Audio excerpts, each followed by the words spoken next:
CBS Radio Mystery Theater presents...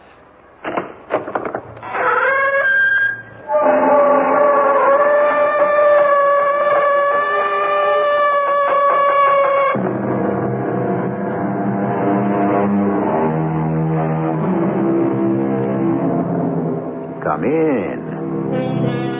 Welcome. I'm E.G. Marshall.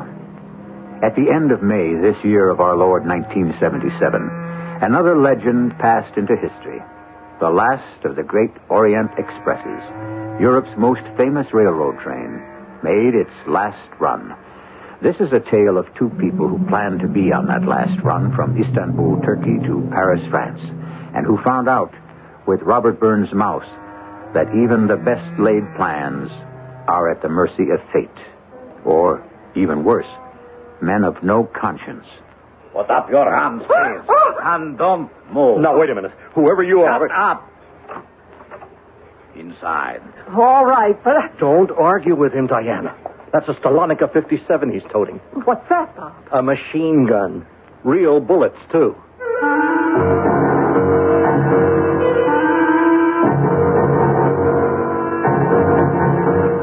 Our mystery drama, Last Train Out, was written especially for the Mystery Theater by Ian Martin and stars Ann Williams. It is sponsored in part by Sign-Off, the Sinus Medicines, and Buick Motor Division. I'll be back shortly with Act One.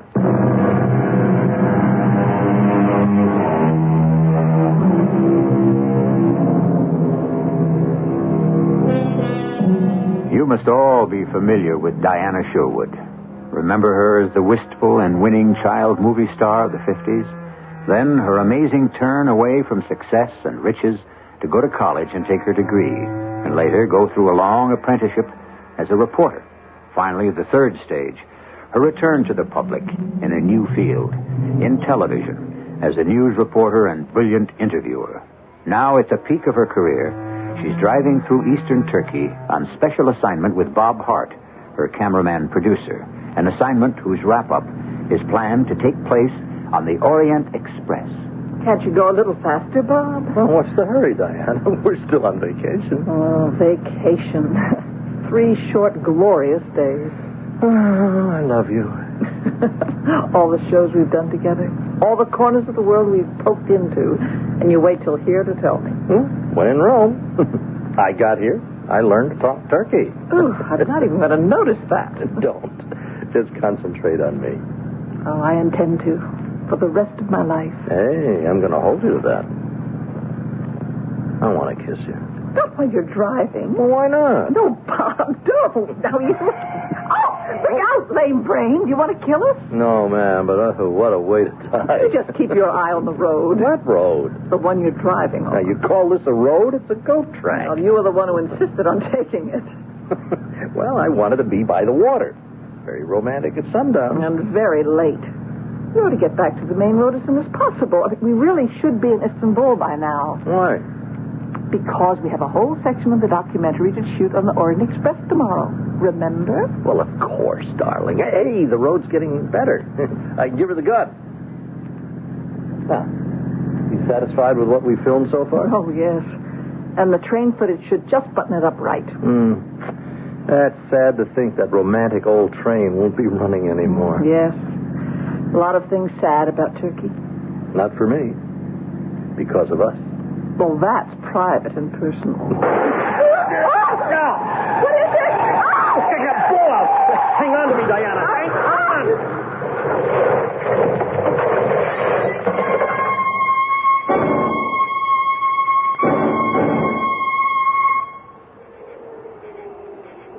Bob? Bob? Can you hear me? Oh, yeah. Ooh. It hit my head. Oh, I know. It's bleeding. I can't seem to stop it. Oh, it's kind of dark. Is that me or... No. The sun's gone down. Oh. How long have I been out? Oh, about 15 minutes. Oh, I've been frantic. There hasn't been a sign of another car or anything. Hey, wait a minute. How are you? Oh, I'm all right. You sure? Oh, darling, I hung on to you, and when you rolled over, you took the worst of it. You saved my life. But you, I'm so worried. Oh, honey, ease up. I'm not hurt that bad. Except for the whack on the head and a couple of bruises on my thigh, I'll do. But you're bleeding. Well, okay, I need a couple of stitches maybe, but the cut's not deep. Now, look at that. How did I get out of the car? You were still half conscious. You were able to help me just enough to get you out. Oh, how is the car? Oh, pretty much of a wreck. Whew. Thank heaven I left my cameras and equipment to be shipped from Ankara by air. What are you trying to do? Get up. No. Bob, no. Darling, I'm all right, and I want to take a look at the car. Look, I don't want you to move. You might have a concussion. Don't worry, Diana. Oh, now, look, if I knew you were okay, you could sit here and I could walk back to that village we just Yeah, had. well, let's see if we can ride first. Oh, wow. Whew, it is a wipeout. Front axle's gone, the radiator's ruptured. Oh, and wait a minute. What is it? Wait, look up there at the top of the hill, through the trees. Someone just turned on a light. Oh. There's a house up there. Yes, I see. Look, darling, you wait here and I'll go up and see if they have a phone. No, I'll do better than that. I'll come with you.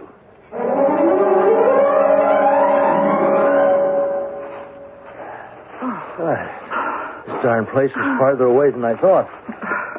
Well, we'll just cut across this terrace here. And we'll try the French windows. Hey, the room inside's lighted. Oh, yes, but they have Austrian blinds. Yeah, wait a minute. There's a chink here. Let me have a look. Yeah. Hey, it's crazy. That can't be. What is it? Now, keep your voice down. Take a look. Two men. Let's knock. Hold it. Take a look at the one sitting at the table. Yes. Who is he? Oh, I see what you mean. Oh, he looks like Sipiakov. Looks like he's a dead ringer. Oh, good Lord, Bob. We've really stumbled onto something. Yeah. A hornet's nest. We're getting out of here. With a story like this? Do you know who this man is? Sure. Number 3 or 4 in the Politburo who came here on a little Russian-type lobby trip to Istanbul and mysteriously disappeared day before yesterday. Or defected. Well, whichever it was, he has Russia up in arms and the Western world on atomic pins and needles and the Turks in a blue funk. Now, let's not get mixed up in this, Diana. Come on, it's too big. And don't move. Hey, now, wait a minute. Whoever you... We had an accident, and we were I said, be quiet. Inside. All right, but I... Don't argue with him. That's a Stalanica 57 he's toting. A what? A machine gun. Real bullets, too. Move. What is the meaning of this, Sergei? Excuse me, doctor, but I found them outside looking through the window. Doctor? Oh, you're just what we're looking for. My friend is hurt. Yes, so I see. That is a nasty cut. You will need some stitches. No. All we need is a phone to get a mechanic and some transportation. First of all, I must tend to your wound. Oh, allow me to introduce myself. I am Dr. Bülent Agdüz. And you, of course, are Mademoiselle Diana Sherwood, is it not? You know me? What educated man in Turkey does not know you, Mademoiselle? Especially since you have honored Turkey by coming here to do one of your fine documentaries about us. Excuse me. Sergei, put away the gun. But I found them spying on you. Sergei! As you ordered, doctor. You will pardon me, Mademoiselle Sherwood, and... this is my cameraman, Mr. Robert Hart. Yes.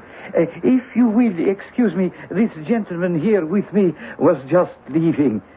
Sergei, please see my patient to the door. Look, if you just let us make a phone call, you can go ahead with your patient. No, we were all finished. Sergei? Yes, doctor. Good night, Mr. Cheeman. Now, just follow my instructions, and I'm sure you will find your condition will improve rapidly. No, don't say anything. I am more than glad to have been of help. Now then, won't you sit down, Mademoiselle Sherwood, for I have a look at the gentleman's injury? Thank you. But while you're treating Bob, couldn't I phone for help?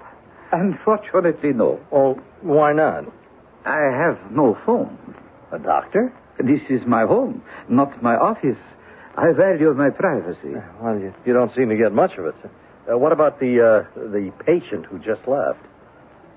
What about him, Mr. Hart? I think what Bob meant is that if this isn't your office... Shall we say that he is just an old friend who dropped by? Oh, yeah, okay. Yeah, sure, we don't care about him, Dr. Akduz. Now, all we want to do is get to Istanbul by tonight. I am afraid that would be very difficult. Please, let me offer an alternative. Why don't you allow me to invite you to be my guest for the night? I'm afraid that isn't possible. Oh, why not? Well, Mr. Hart and I must leave Istanbul tomorrow on the Orient Express. But the express does not leave until evening. I really must insist that you be my guest. Well, I don't think you understand exactly, Doctor. Miss Sherwood and I are on an assignment from International Broadcasting to deliver a documentary on your country. Oh, I know. I am aware that you have been here already for over 2 weeks. But the last part of our Turkish coverage is to film the Orient Express in transit. Yeah, and, as I guess you know, it makes its last trip tomorrow night. I am aware of that. So, you see, we must get back tonight. Oh, I quite understand. But as a doctor, I must tend to that wound of yours before anything. Yes, Bob, please let him do that. Okay, fine. As long as while he's patching me up, we make some kind of arrangement to get to Istanbul. Without a car and no phone, I don't really see how it is possible. There is also the matter of crossing the Bosphorus to the Thracian side. Well, just get us to the ferry. But how? Can't you have your man drive us in? I'm afraid I can't. Well, won't. If you ask me, your invitation to stay sounds more like an order. Perhaps it is. Sergei! Yes, Doctor. Cover me, please. The man behind the gun. Yes, Mr. Hart, I'm afraid after all you are right. My invitation is really an order. You recognized my patient, did you not, Mr. Hart? All right. What if I did? It is absolutely vital that Comrade Serfyakov's whereabouts remain a secret until we get him to safety. So you will stay as my guests, both of you, until I do. But, Dr. Akduz, you can't keep us here indefinitely. I have no intention of doing that. I can promise you, Mademoiselle Sherwood, that you would be free to leave here in the morning. And to catch my train. And to catch your train. Me? The way you said that, what about Mr. Hart? That is quite different. Mr. Hart will be staying a little longer. What for? Shall we say as evidence of your good faith? My good faith in what? In a little scheme which has occurred to me, and which, the more I examine it, seems the perfect answer to all our problems. Yes, indeed. I think my little scheme will solve this dilemma for all of us. Diana and Bob exchange a glance. What is the smooth and oily Dr. Akduz up to? One thing has been expressed in the look they have exchanged, a feeling that I'm sure I and you in the audience share, that the insinuating manner of this strange doctor, if indeed he is one, is only a mask that conceals a man who serves no principles except his own, a bad enemy, perhaps an even worse friend. I shall return shortly with Act Two.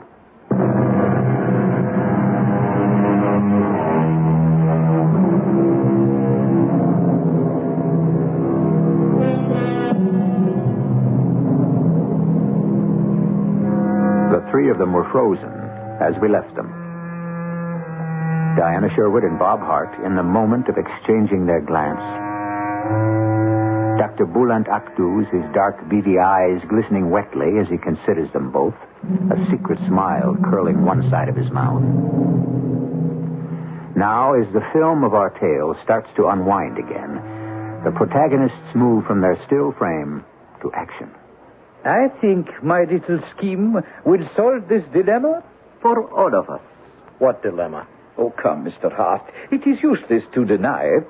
You have recognized that I am hiding under my roof the most wanted man in Turkey. Lavrenti Serfyakov is being hunted by every communist in Europe. I am committed to getting him to safety. Could I possibly allow either of you to leave here freely now that you know my secret? But we'll be beyond Turkey by tomorrow night. preserving a discreet silence about the biggest news story on the continent at this moment? The answer is obvious. Oh, no. We are sitting, all three of us, on a bombshell. Why all the intrigue and the cloak and dagger stuff? Look, why doesn't Serpiakov turn himself over to the Turkish authorities and ask for sanctuary? The risk is too great. Turkey stands at a crossroads at this moment. Our neighbor to the north, Russia, dominates the Black Sea with her navy. She would demand his return at once, and we are not in any position to refuse. Well, then go to the American consulate. They'd protect him. If we ever got him there alive, perhaps. Another point not to be debated, the risk is also too great. An international situation might be created. No, the answer is clear and has been decided. Serpiakov must first be gotten out of Europe to a country where he will be totally safe. Without a passport, without papers, without visas? No, it's crazy. The problem was enormously difficult before. But now, fortunately, it is relatively simple, thanks to your coming here providentially, as you did. Thanks to us? Yes. Actually, more directly to you, Mademoiselle Sherwood. You are going to be Serpiakov's safe conduct direct to America. Me? Oh, I'm afraid you're mistaken. Oh, I doubt it. I'm quite sure you are going to be perfectly agreeable, even anxious to help. When I explain. You'd better do that right now. I'm afraid not quite yet. My professional ethics dictate another pursuit for me. You have a nasty cut and quite a few abrasions which need attention. If you would follow me across my hall to my clinic, we would put you in shape. No. I want to know what you're up to first. I think you will do it my way. Sergei! Now, look, just a minute. No, darling, please. The cut still hasn't stopped bleeding. It's got to be taken care of. She is quite right, you know. The sooner I can suture it, the less scar it will leave in the future. Wait. Shall we go and try to get rid of the bad blood between us?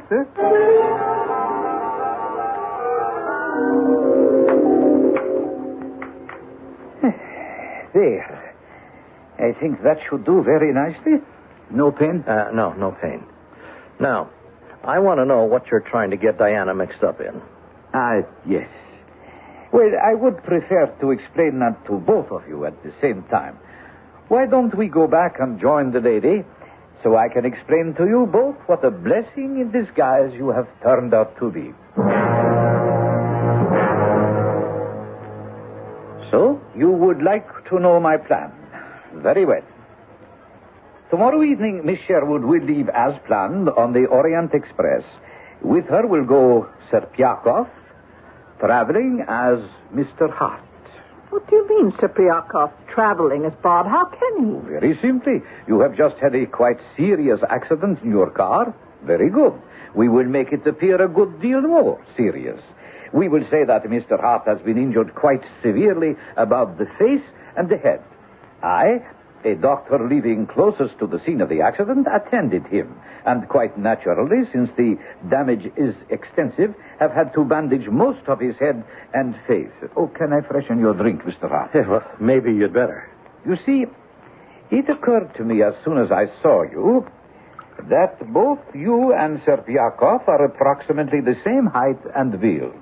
Another piece of luck. This comrade of yours, does he speak American? He won't have to. The mouth will be bandaged because some sutures had to be taken. We can even wire the jaws if broken. No.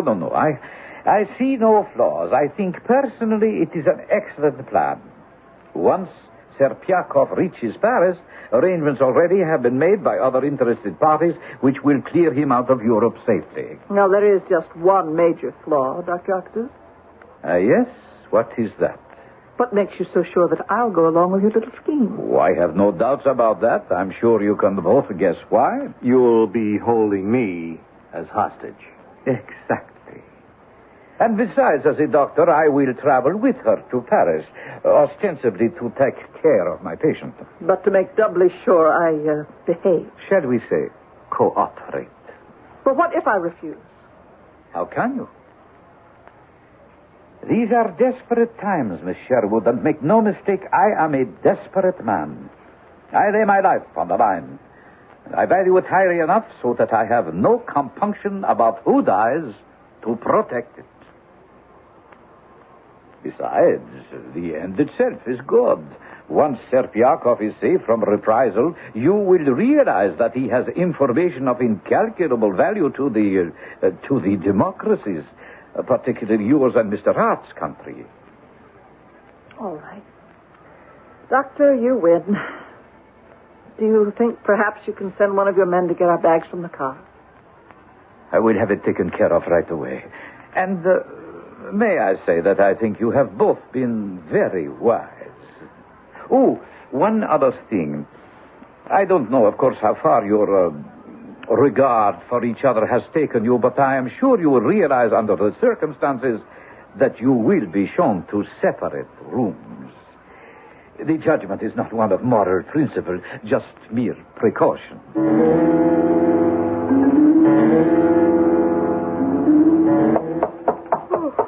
What? Yes? Yeah, who is it? You have a visitor, mademoiselle. Oh, just a minute. Who is it? Open the door. What visitor? Oh! Serpiakov waits for no one. What are you doing here? Comrade Lavrenti Serpiakov, at your service. The commissar has taken a fancy to you, mademoiselle. Get out, Kulak. You have been paid. Leave us alone. Bonjour, comrade. I wish you luck. Get your hands off me. Stay in my arms until we are sure he is gone. What? He's gone. Don't be too sure of that. And keep your voice low. He may even be watching. How? There is at least one keyhole in every door, and every wall has ears. Sergei is Russian. I do not trust him. You expect me to trust you? Will you please let me go? I'm sorry. The masquerade was necessary. I had to see you. I have heard of Dr. Akdu's plan. Naturally. Where is the doctor now? Istanbul. He is going to report the accident and set everything in motion. So? So, I've taken this opportunity to bribe the guard to see you. Why would you have to bribe the guard?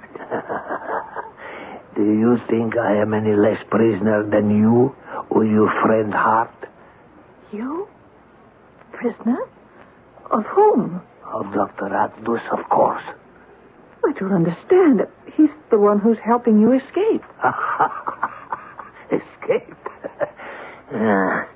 Once I believed in that, but no longer, because of what you Americans would call the double cross. You have given him the opportunity, you see. I have. Oh, not directly. You are the victims of circumstance, of course. But listen to me. If we go through with Akdu's plan, do you think for one moment I would ever get to Paris? I would be lucky to get as far as Stara Zagora or Sofia. Wherever the express stopped in Bulgaria, I guarantee the communist authorities will be alerted and ready to arrest me. Who would alert them? Akdus, of course. Do you not see the plan? It is so neat. I will be arrested for traveling under disguise on a false passport, so I can be removed from the train quite legally and quietly. Once back in communist hands, I leave it to you to imagine what will happen to me. They wouldn't kill you. No, I doubt it. We are not under Stalin anymore. All I lost in Siberia, as you see, my ring finger. No. Today we are more civilized. At best, I would simply become a non-person. No job, no means of support. A beggar. At worst, a patient committed to an institution. Both living deaths. Why should Dr. Akdus want to turn you back to the communists? Isn't he helping you escape them? Mademoiselle Sherwood, Dr. Akdus is not a man of conviction, except where he himself is concerned. He is an opportunist and a tool of the highest bidder. The only thing he ever wishes to protect is his neutral standing. I am worth more to the communists, but apparently it is only bad luck I fall into their hands. He has it both ways, the money, and if you call it that, his reputation. Do you understand? Oh, I'm not sure. If you really are a prisoner, how could you come and visit me? Number one, because I am not supposed to know that I am a prisoner. And number two, because among a certain class of men, money is the magic key to anything. Oh, with a diamond ring, which is worth more than I care to think of, I bribed Sergei. Wasn't he suspicious about why you wanted to talk to me? Not since he was half drunk from drinking with me. And because of the reason I gave him. You are beautiful enough for any Russian to understand that. I see. Well, now that you have seen me, what purpose has been served? I want you to trust me. But I do not trust you. I have no time to try to convince you. I have little time left. But I have a plan for all of us. The only one I can devise, which I believe, which will give us a chance to escape with our lives. Will you at least listen to that?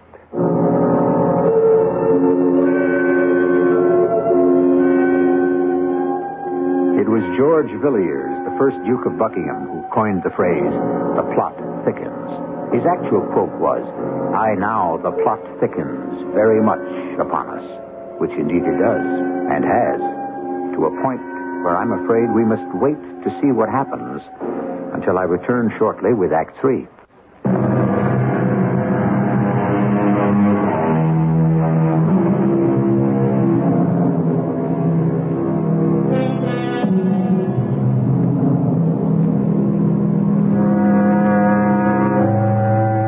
The estimable Duke of Buckingham, whose thoughts we borrowed so shortly ago, had one other remark that history had recorded.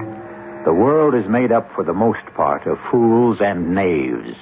Now, while I don't share his pessimism, the world in which we have become engaged here may be a lot nearer to his than yours and mine. Let's return to it and find out just what it is that Comrade Serpiakov wishes Diana Sherwood to listen to. Very well, Mr. Serpiakov. I'm listening. If I can pass as Mr. Hart with the head covered with bandages, then so can he pass as me. It is only a matter of changing places. How can you do that? Leave that to me. What is important is that he must be ready when the moment comes. Here are bandages. You must get them to him. How? I must leave that up to you. How can I trust you? Look. You are a woman of the world, and you know that between the grindstones of power, individuals become dust and are lost in the wind. I know that if I follow the doctor's plan, I am doomed. But if you don't? I'm ready to take my chances. I have been ready to do that since I walked away from a lifetime spent in a cause in which I no longer believe. All right. How will the change be made? Just before they take me down to the ambulance... Serpiakov. The devil. There is no time. You must let me know if you get this to Mr. Hart. I am coming in. The doctor is returning. Well, I'll do my best. You must get word to me if he has them, and we'll be ready. We can't wait, comrade. But how? Hurry, think. Put your arms about me quickly. Think. I'll drop my club by your door. Good. You will have to leave your love dreams for another time. The doctor is just returning. I don't care about the doctor. But I do. Come. Your glove. My glove before your door.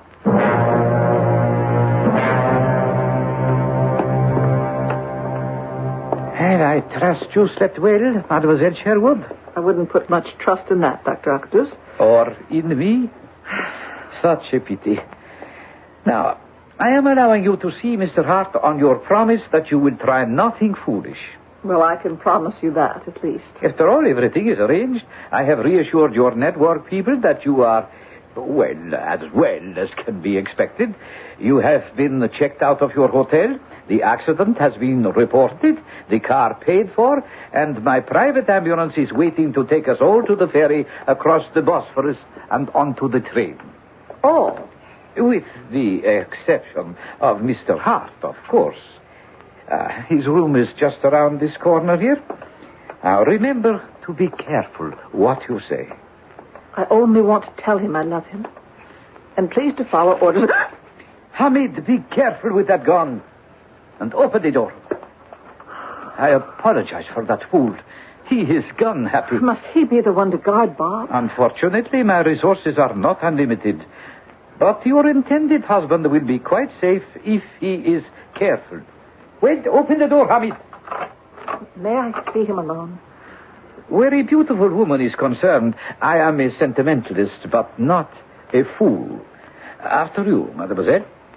But I will stay back by the door with Hamid. Diana. Oh, darling, how are you? Tolerable.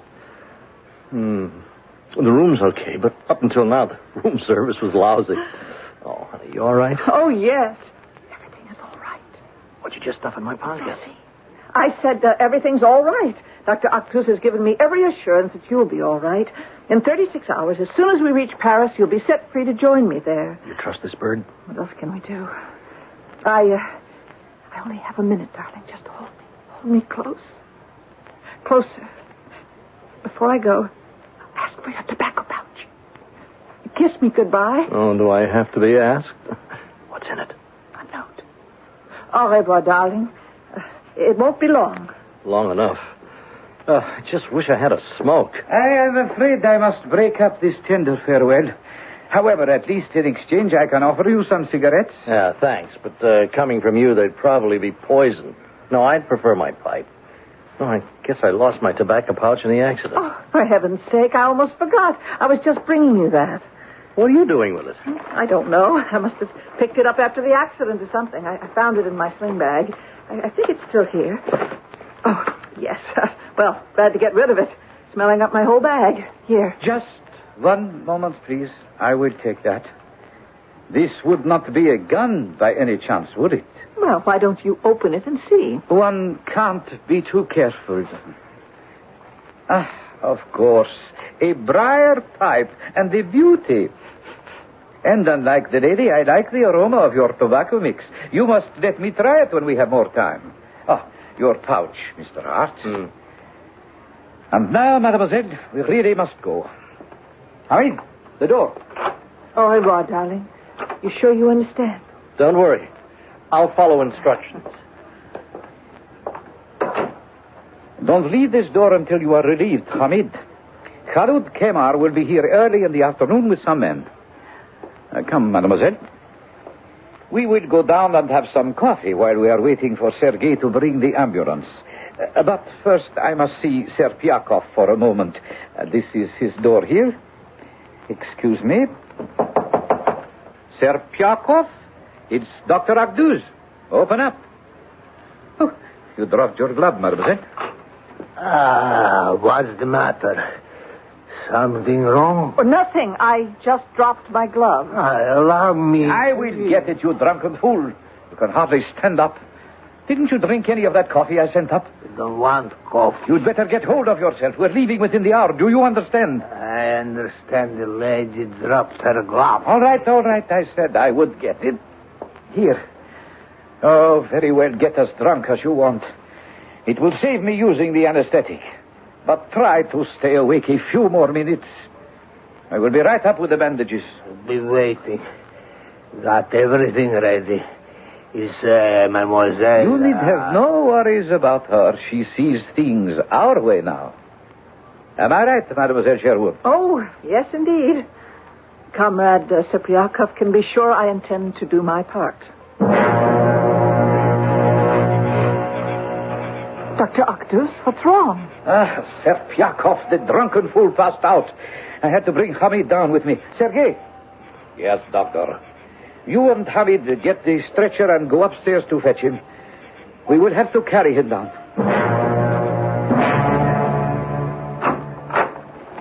Mr. Hart. It's not the invisible man, though I may look like it. I am Serpiakov. Yeah, so I gathered from the headdress. Come. It is time to change places.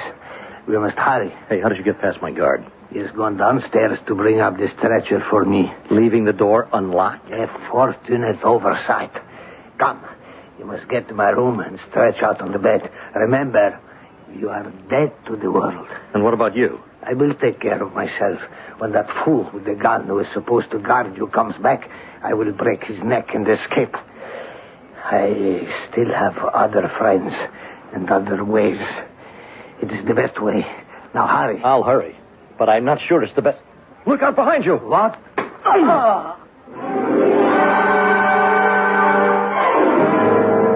Hurry it up, Sergei.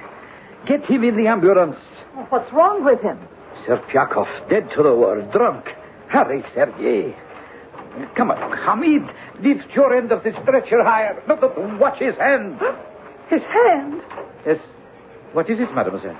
His left hand, the fourth finger. Oh, yes, it is missing. That is an old accident.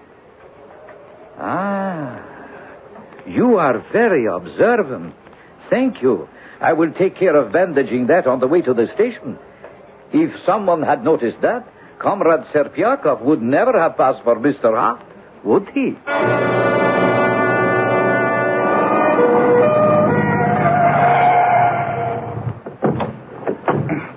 All right, Sergei. Hold it a moment. I'll see if that fool has sobered up enough to get him into the wheelchair. Halt! Stand ready.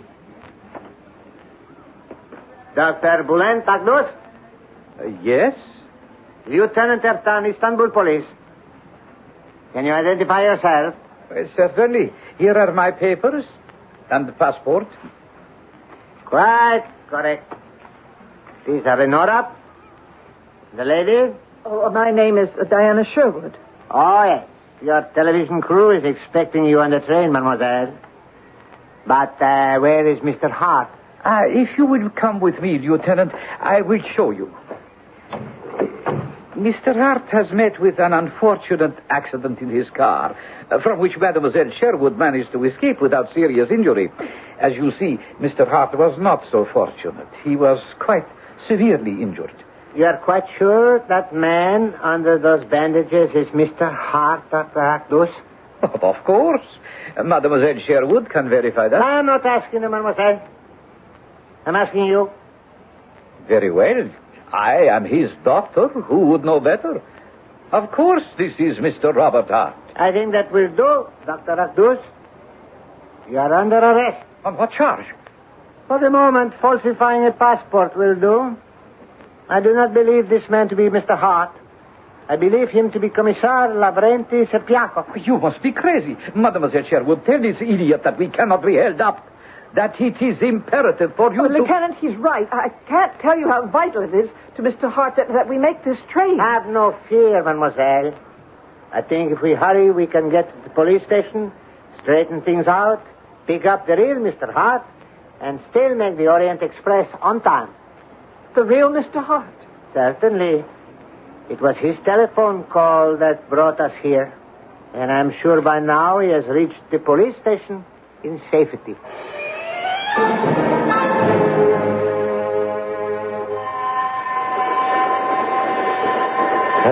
Goodbye, Istanbul. Paris, here we come. Bob Hart. Yes, Diana Sherwood. Will you stop being cool, collected, possessed, and pompous and explain to me just what happened?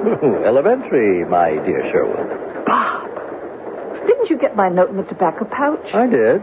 And the bandages you stuffed in my pocket. Well? Well, when Serpiakov came to make the switch, I got to thinking, so I just cold cocked him. You what? Yeah.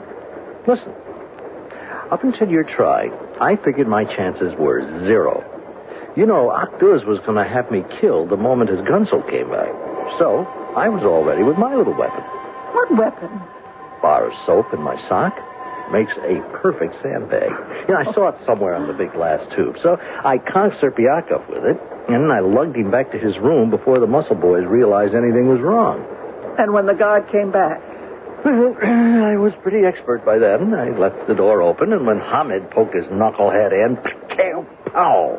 Yeah, well, then I called the police, and darling, here we are. Oh, but why, Bob? Why? Why take all that risk when the other way... Because, my love, Serpiakov would never have turned himself in.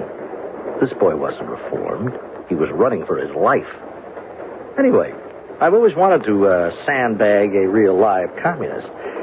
But most of all, because... Because? Because I didn't want to lose you. I knew the moment Octos handed Serpiakov over to his fellow commissars, he'd have to waste you as well as me. And that's one way I wasn't going to let this production end. Oh, darling, I owe you my life. As long as you feel that way, I'm taking it over from now on.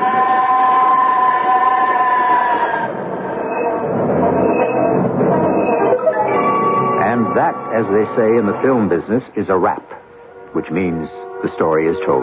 The last shot is taken. The film is in the can. The actors go home, the studio sets disappear, the lights go out, and the Orient Express fades out of reality and into the pages of history. I'll be back shortly.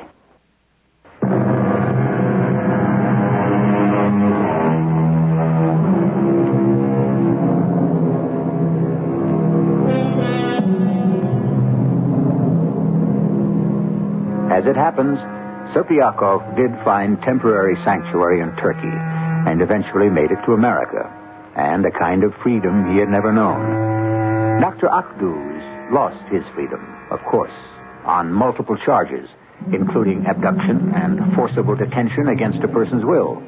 And Mr. and Mrs. Hart, as Diana Sherwood very shortly became, got an exciting and dramatic ending for their documentary on Turkey.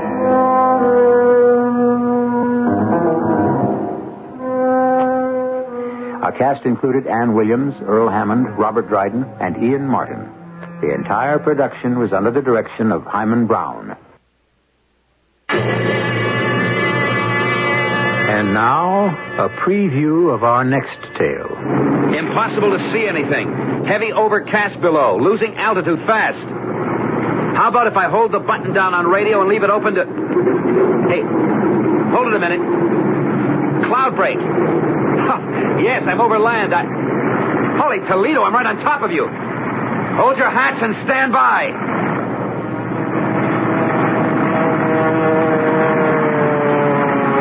I remember the plane landing and then shearing sideways before I had time to cut the engines. I could feel her want a nose split and was fighting desperately to keep my control. I remember slithering sideways straight for the control tower and wresting her somehow out of the skid. And then she was tipping forward. There was a tremendous ripping crash. This is E.G. Marshall inviting you to return to our Mystery Theater for another adventure in the macabre. Until next time, pleasant